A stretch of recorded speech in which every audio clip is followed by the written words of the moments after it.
Hey guys, it's Ann Yorks from the Flourbox, and today I'm bringing you a very tasty Easter tutorial. This tutorial might be one of the easier ones we've done and also the yummiest. So what's in your Easter basket? Today I'm going to show you how to make 4 fun cookies: a jelly bean, a bunny peep, a chocolate bunny, and then I'm going to show you how to make a happy Easter plaque using the same stencil 2 ways. It's going to be a lot of fun and you can totally do this, so let's cookie it up.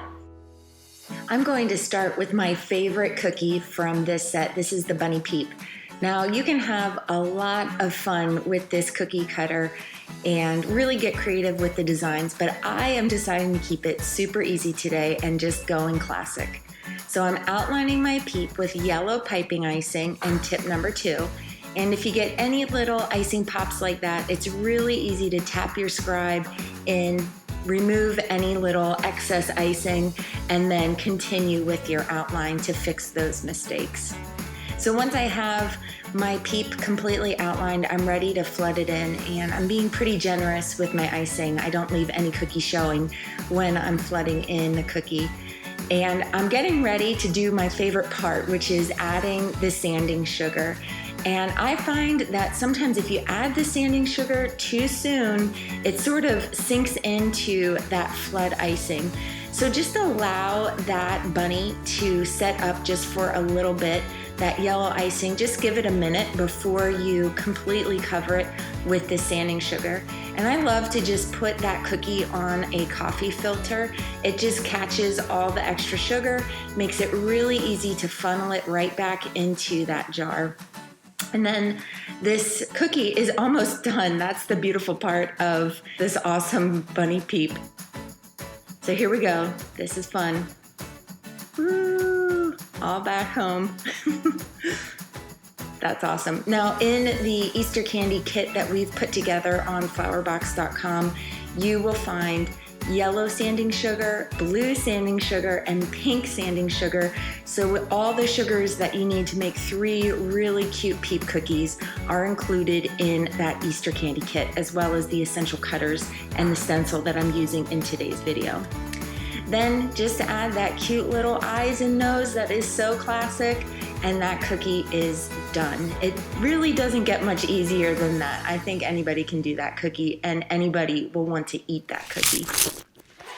Now let's take a look at the jelly bean, and I'm using a sky blue in 2 shades. So I have a darker sky blue that I outline the cookie, and then I have a pastel sky blue that I'm using for these little highlight areas. So I outlined with my piping icing, and then I added those highlights using flood icing, and now I'm going to flood in the rest of the jelly bean using that darker sky blue icing.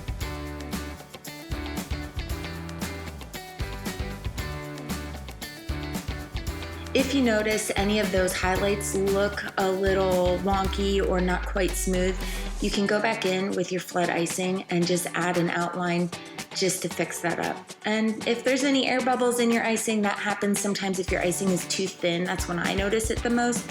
You can just wiggle your scribe in there and pop those bubbles so that you have a nice smooth surface. Now we're ready to add a little personality to this jelly bean.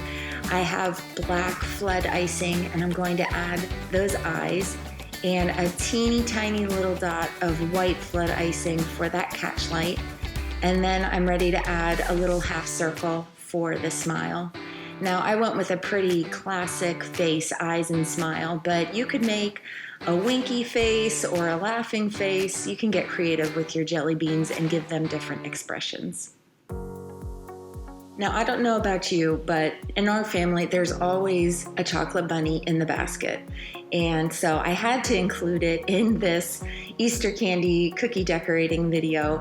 And I am using the large 5-inch bunny cookie cutter to make this design. So I have Buckeye Brown, and again, I'm using it in 2 shades, just like I was using the Sky Blue in 2 shades. So I'm outlining with my dark brown and flooding in with my dark brown, and then I'm going to add some highlights just to give this cookie something interesting with a lighter pastel Buckeye Brown.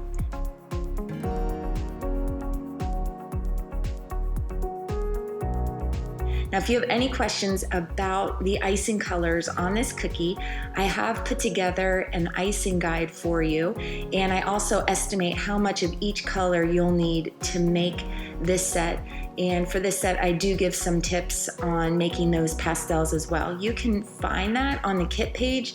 There's a full tutorial for this cookie set on that page on flourbox.com. Now let's add this eye. This is a wet on wet technique. So I'm gonna add the white dot first, then a dot of black, and then to give this eye just something different than some of the other cookies that I've done. This was inspired by a picture of a chocolate bunny that I saw. I added a dot of the dark brown, and that just kind of gave this eye a really interesting shape. Definitely not hard to do, but just added something interesting about this cookie. Now I'm flooding in that hind leg and adding some accents, and we're just about ready for the details. Now my goal with this cookie set was to keep it super yummy and super easy. So the only detail on this cookie is just adding this big blue ribbon. I'm using a tip number 3 just to get a nice large size on that ribbon, and I'm varying my hand pressure to get those thin and thick areas as I pull down the ribbons. All right, are you guys having fun yet? I definitely am. You can do these cookies in lots of different colors, and let me show you this plaque cookie where I'm outlining in the dark sky blue and I'm flooding in with a pastel pink.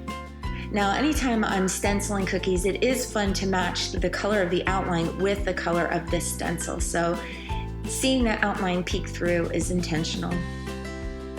I like to add an interesting background. I always think polka dots are the easiest way to go.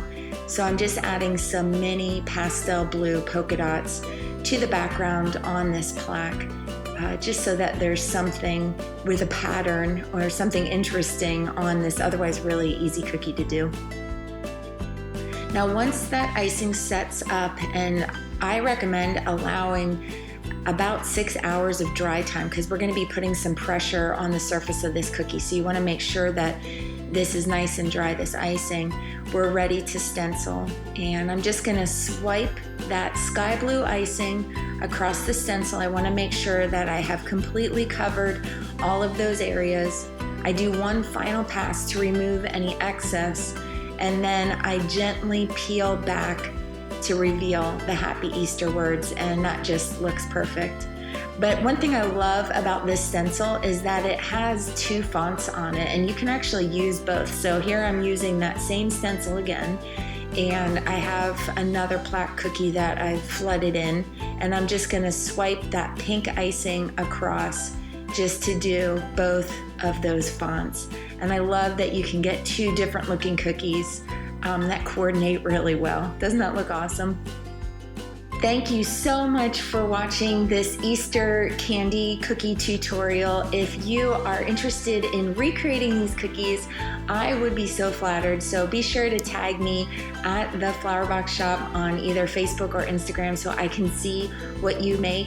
If you need the supplies to make these cookies, you can find the Easter candy cookie decorating kit on flourbox.com, along with lots of bonus information about how to make those icing colors. If you have any questions, leave them in the comments below and I will do my best to answer them. I hope you all have an amazing spring, and I can't wait to bring you another tutorial soon. Until then, happy decorating!